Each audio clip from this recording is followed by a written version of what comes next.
S H E শেহজাদি। শেহজাদি। দাঁড়িয়ে দাঁড়িয়ে কি দেখছো? কিছু বলো ওনাদেরকে। এগুলো কি ধরনের নোংরামি ভাই? আমরা তো ভাই এখানে বসেই ছিলাম, নজর পড়লো আর শেহজাদিতে আটকে গেল। লেখাটাও পড়লাম আর তোমার বেবিটাকেও একটু দেখলাম। কেমন হাজবেন্ড তুমি? তোমার সামনে আমাকে নোংরা নোংরা কমেন্টস করছে আর তুমি কিছুই বলছো না, দাঁড়িয়ে দাঁড়িয়ে দেখছো। দোষ এনাদের নয়, দোষ তোমার আর এই শেহজাদি লেখা নেকাপের। মানে কি বলতে চাইছো কি তুমি? আজকাল যেসব নেকাব বার হচ্ছে, কোনটাই লেখা থাকছে মাশাআল্লাহ, আবার কোনটাই শেহজাদি, আবার কোনোটাই নিজের নামও কাস্টমাইজ করে লিখছে। এই কারণেই নেকাব পরা মেয়েদেরকে দেখে পুরুষেরা আরো বেশি আকৃষ্ট হচ্ছে, এমনকি নামও পড়তে যাচ্ছে।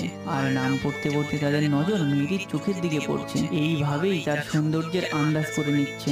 এই জন্যই এইসব লেখাওয়ালা নিকাব থেকে বাঁচো, কারণ এইসব লেখাওয়ালা নিকাব সোয়াবকে নয় আজাবকে দাওয়াত দেয়।